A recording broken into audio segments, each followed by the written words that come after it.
Marshall back when we did it. We're from going to type 1 to type 2, or there's other things we need to be This is aware the of. only thing we need to look at. This came up as we were writing this.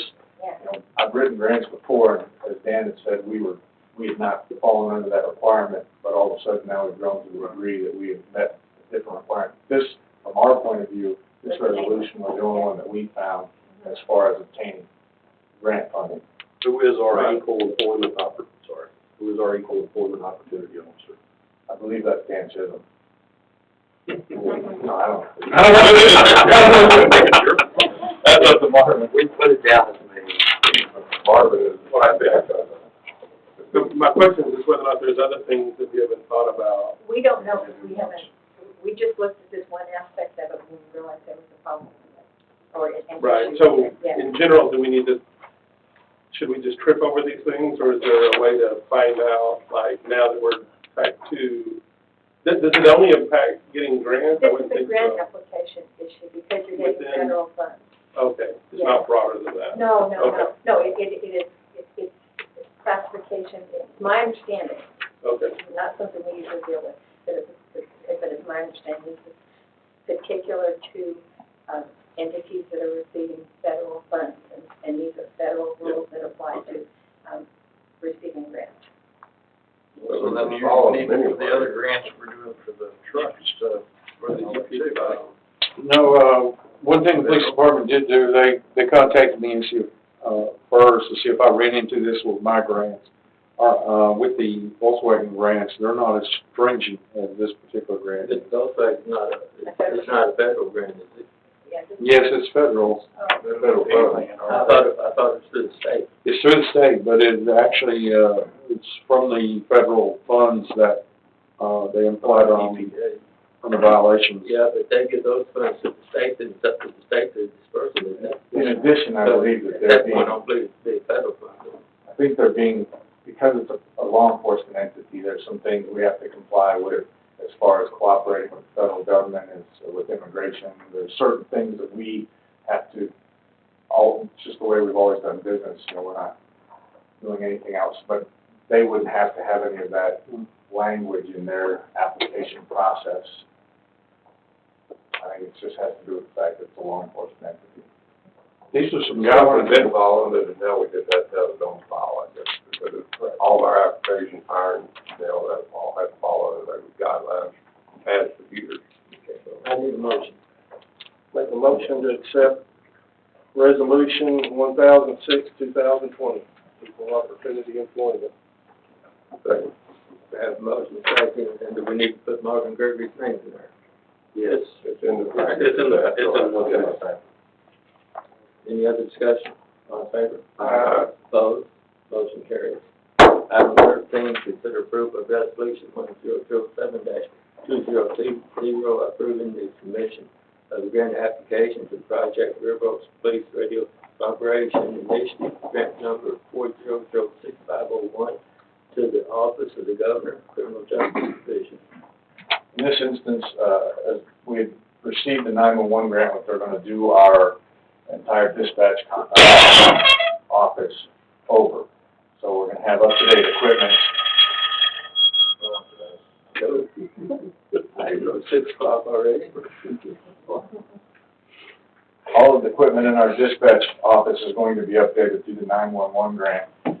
In conjunction with that, Deputy Chief Stewart and myself, mainly Deputy Chief Stewart, have written this grant. We went to the training that they had at COG. One of the things that they said is that if you can include other entities in your grant writing process, that it actually gives you more points. They score them by points, so many points in the process. I spoke with the fire department and with Castleberry ISD Police Department, and we included the fire marshal's office and the Castleberry ISD Police Department under our umbrella, which is why it received the name that it did. The total grant amount is $115,929, and that will replace all of our current handheld radios. As you know, currently we're utilizing some radios that we obtained that were given to us from a neighboring police department that had upgraded their radios. They're still working radios. That for us, they were new, but they're also not they're obsolete. They're not gonna be, updated or improved by the company. And so, we need to find a way to update our handheld radios, and we wrote a grant to try to do it, and that's what this is. When do you think you would hear it? Sometime coming in the summer, probably. There's a grading process at COG. They break down into groups and they assign, everybody's looking for this. And so they assign 25 or 30 grant requests to each group, and then they narrow them down. So probably sometime midsummer, maybe late summer. Usually last part of August, first part of September is what they traditionally award, and depending on how much money they have, they'll go. And usually if you were getting the top 50, I think, then you're gonna be funded depending on how big the grants they were allowing, so. In this instance, if they only partially fund us, again, there's not any cost to it's not gonna cost the taxpayers anything. If I had to get new radios, and if they're gonna fund 10, I would take 10 new radios and we'd build off of that program rather than replacing them all at once. Make a motion to approve resolution 1007-2020. Second. Have a motion second to approve resolution 2007-2020, and any other discussion? All in favor? Aye.